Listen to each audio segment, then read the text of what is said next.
In this video, we'll talk about how to receive a request and share it when a Find More Illinois item has arrived at your library to fill a hole. Find More Illinois items requested on behalf of your patrons will arrive at your library through Rails delivery. You'll be able to easily identify these items because they'll have a Find More Illinois shipping label attached and Find More Illinois spine tape. Depending on your library's workflow, when a Find More Illinois item arrives in delivery, staff who are processing the bins will give it to your library's ILL staff person for processing and SHAREit. So I'm going to demo what staff will do in SHAREit, and then after that, I'm going to hop over to Leap and show you what happens on the Leap side as well. So let's say an item arrives in Rails delivery for one of my patrons. And today I'm going to be working in the Winnetka Northfield branch. So when an item arrives in Rails delivery, I'll need to receive the request and place it on the hold shelf for my patron to pick up. So in SHAREit, I'm going to go ahead and open the request manager from my ILL admin menu. On the borrower side, again, the borrower side are the list of items requested by or for your patrons. So on the borrower side, I will navigate to my list of shipped requests. Your shipped requests are all of the items that are currently en route to your location to fill a hold. In my list of shipped requests, I'll find the title that I have in hand. So let's say the item that was returned or arrived at my location is Big Bird Brings Spring to Sesame Street.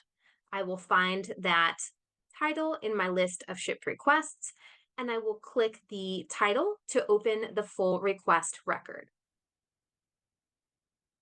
Once I have the full record opened, I will review the information included in this request record, paying special attention to the item barcode field. You'll want to make sure that the item barcode listed in the request record is the item barcode on the actual item record. Sometimes staff can misscan or mistype item barcodes, and we do want to make sure that they match. Now, once you've verified all of the information looks correct, you can update the status of the request from shipped to received. Once you change that status, click Submit to save and update the request.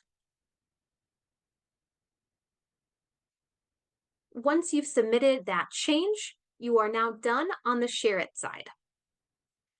So when you click Receive in SHAREit, there are several things that are happening in Polaris. SHAREit is connected to our ILS through NSIP, and NSIP allows information to be passed between our two systems, SHAREit and then our Polaris ILS. So when an item is received in Polaris, an ILL item and an ILL bibliographic record are created for this specific request. The item is then automatically trapped for the patron so that a notice can be generated for them. Again, all of this is happening automatically when the item is marked as received in SHAREit.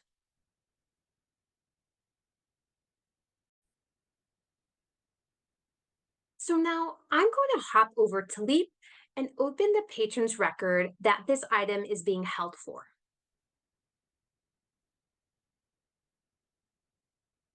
You will see that if I open the patron's account and navigate to their ILL tab, you will see that they have one held request.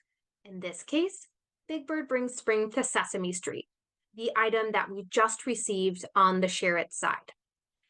So we can see this request now listed in their account, and it currently has a status of awaiting pickup.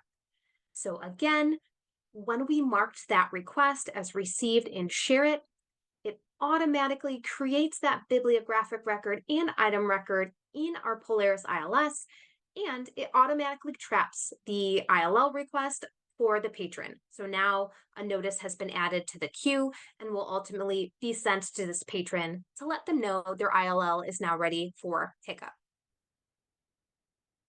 One thing to note, when this ILL item is automatically created in our Polaris ILS, Polaris will be using your library's ILL item template to create this item record. So let me just take a look at that item record that was created. We can see again, it is an ILL item. It has that ILL flag checked. The barcode is being pulled in from the SHAREit request record.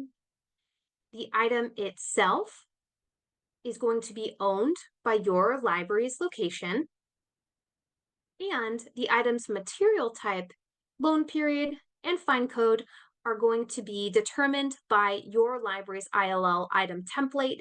In most cases, these fields will reflect the ILL value. So for material type, ILL material, the loan period, ILL material, and the fine code as well. Now, when the patron comes to the library to pick up their ILL, you can go ahead and check out the item to the patron. So if you do not use the special loan period button, the item will be checked out to your patron for whatever your ILL material loan period is.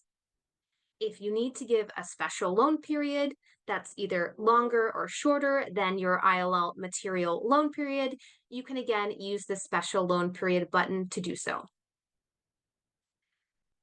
Again, you will check the item out to your patron. You will receive a flag that the item was created through interlibrary loan, just for your staff to make sure they're paying attention to that. But then once the item is checked out, it's ready for the patron to take home.